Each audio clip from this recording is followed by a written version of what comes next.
എല്ലാവർക്കും കർത്താവായ യേശുക്രിസ്തുവിന്റെ നാമത്തിൽ സ്നേഹവന്ദനം. ഇന്ന് നാം വായനയ്ക്കും ചിന്തയ്ക്കുമായി എടുക്കുന്ന വേദഭാഗം വിശുദ്ധ മത്തായി എഴുതിയ സുവിശേഷം 12-ാം അധ്യായം 31 മുതലുള്ള വാക്യങ്ങളാണ്.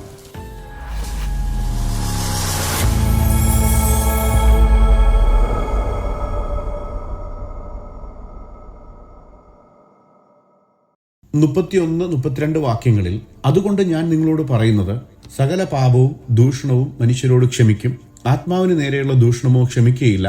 ആരെങ്കിലും മനുഷ്യപുത്രന് നേരെ ഒരു വാക്ക് പറഞ്ഞാൽ അത് അവനോട് ക്ഷമിക്കും. പരിശുദ്ധാത്മാവിന് നേരെ പറഞ്ഞാലോ ഈ ലോകത്തിലും വരുവാനുള്ളതിലും അവനോട് ക്ഷമിക്കുകയില്ല എന്ന് കർത്താവ് മുന്നറിയിപ്പ് നൽകുന്നത് നാം വായിക്കുന്നു.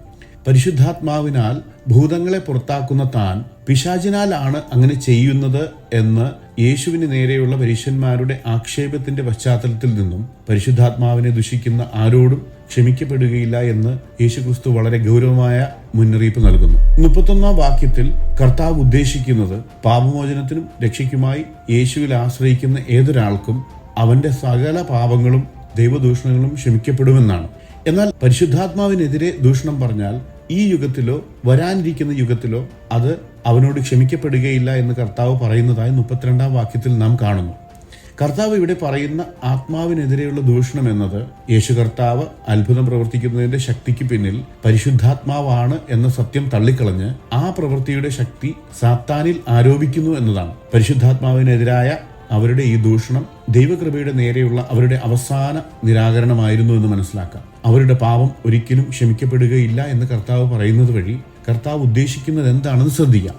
സകല പാപങ്ങളും ക്ഷമിക്കപ്പെടുവാൻ ക്രിസ്തുവിനെ കർത്താവായി സ്വീകരിക്കുക എന്ന് അടയാളത്താലും വചനത്താലും സാക്ഷ്യപ്പെടുത്തുന്ന ദൈവാത്മാവിനെ തള്ളിക്കളഞ്ഞ് അപമാനിക്കുന്ന കാര്യമാണ് കർത്താവ് ഇവിടെ സൂചിപ്പിക്കുന്നത്. അതായത് ഒരിക്കലും മാപ്പർഹിക്കാത്ത പാപം എന്നത് ഇന്ന് മനുഷ്യർക്ക് പാപത്തെക്കുറിച്ചും നീതിയെക്കുറിച്ചും ന്യായവിധിയെക്കുറിച്ചും ലോകത്തെ ബോധ്യപ്പെടുത്തുന്ന പരിശുദ്ധാത്മാവിന്റെ സാക്ഷ്യമായ സുവിശേഷം തള്ളിക്കളഞ്ഞ് തുടരുന്ന അവിശ്വാസത്തിന്റെ അവസ്ഥയാണ്. ഭൂമിയിൽ രക്ഷയ്ക്കായി അഥവാ പാപമോചനത്തിനായി മനുഷ്യർക്ക് നൽകപ്പെട്ടിട്ടുള്ള ഏക വഴിയായ യേശുക്രിസ്തുവിൽ ആശ്രയിക്കാനുള്ള ദൈവാത്മാവിന്റെ പ്രേരണകളെ തുടർമാനമായി നിരസിക്കുകയും അങ്ങനെ അവിശ്വാസത്തിൽ തന്നെ മരിക്കുകയും ചെയ്യുന്ന ഒരു വ്യക്തിക്ക് ഈ യുഗത്തിലായാലും വരാനിരിക്കുന്ന യുഗത്തിലായാലും പാപക്ഷമ ലഭിക്കുകയില്ല എന്നും അങ്ങനെയുള്ളവർക്ക് അവർ അർഹിക്കുന്ന നിത്യശിക്ഷാവിധി ലഭിക്കും എന്നും കർത്താവ് ഇവിടെ വ്യക്തമാക്കുന്നു.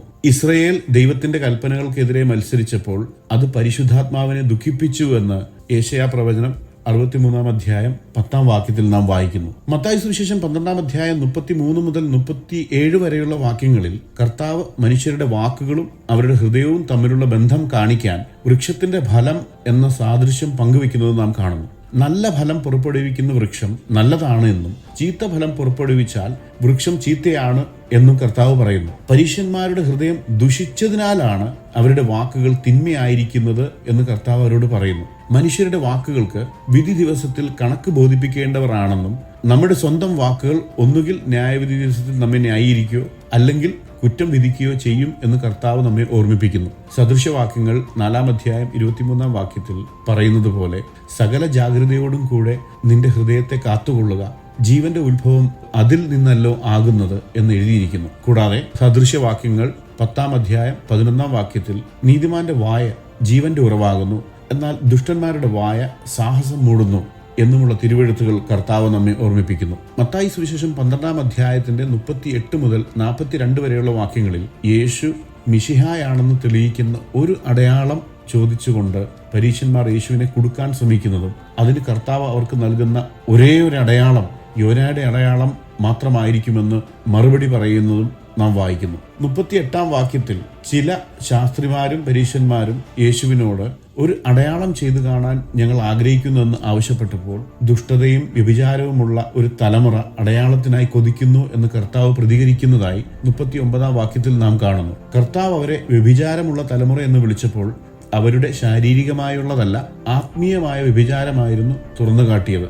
ദൈവത്തോട് വിശ്വസ്തരായിരിക്കുന്നതിന് പകരം ഈ തലമുറയിലെ യഹൂദ മത നേതാക്കൾ തങ്ങൾക്ക് മുമ്പുള്ള വിഗ്രഹാരാധന ചെയ്ത പല യഹൂദ തലമുറകളെ പോലെ തന്നെ മറ്റു രാജ്യങ്ങളുടെ അംഗീകാരം തേടാൻ ദൈവത്തെ ഉപേക്ഷിച്ചവരാണ് എന്നാണ് കർത്താവ് ഇവിടെ സൂചിപ്പിക്കുന്നത്. വിശ്വാസത്യാഗിനിയായ ഇസ്രയേൽ വ്യഭിചാരം ചെയ്ത ഹേതുവാൽ തന്നെ ഞാൻ അവളെ ഉപേക്ഷിച്ച് ഉപേക്ഷണപത്രം കൊടുത്തത് വിശ്വാസപാതകിയായ യഹൂദ എന്ന അവളുടെ സഹോദരി കണ്ടിട്ടും ഭയപ്പെടാതെ അവളും ചെന്ന് പരസംഗം ചെയ്തു എന്ന് ഇരമ്യാ പ്രവചനം 3-ാം അധ്യായം 8-ാം വാക്യത്തിൽ നാം വായിക്കുന്നു.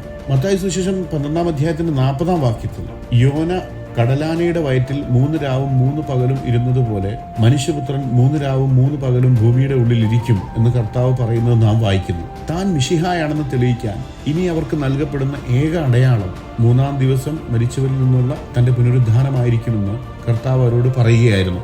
ന്യായവിധിയുടെ നാളിൽ ദുഷ്ടാഠ്യക്കാരും അവിശ്വാസികളുമായ ആ തലമുറയ്ക്കൊപ്പം നിനവേയിലെ മനുഷ്യർ എഴുന്നേറ്റ് അതിനെ കുറ്റം വിധിക്കുമെന്ന് യേശു പറയുന്നതായി 41-ാം വാക്യത്തിൽ നാം കാണുന്നു. ദുഷ്ടരായിരുന്ന നിനവേയിലെ ആളുകൾ യോനാ പ്രവാചകന്റെ പ്രസംഗത്തിൽ അനുദപിച്ചവരാണ്.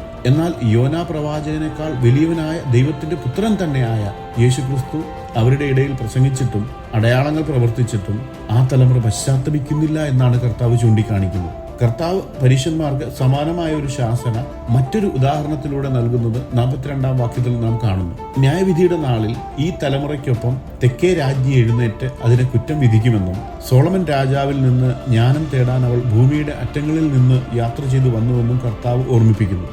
ഇതാ ശലോമോനിലും വലിയവൻ എന്ന് കർത്താവ് പറയുന്നത് മിശിഹായും ദൈവവുമായ താൻ ജ്ഞാനത്തിന്റെ ഉറവിടവുമായ തന്റെ രക്ഷാകര ജ്ഞാനത്തെ അവർ വിഡ്ഢിത്തമായി കരുതി അവഗണിക്കുകയാണെന്ന് ഓർമ്മിപ്പിക്കുന്നു. ഇവിടെ കർത്താവ് പരാമർശിച്ച ശേബാരാജ്ഞി ശലോമോൻ രാജാവിനെ സന്ദർശിച്ച സംഭവം 1 രാജാക്കന്മാർ 10-ാം അധ്യായം 1 മുതൽ 13 വരെയുള്ള വാക്യങ്ങളിൽ നാം വായിക്കുന്നു.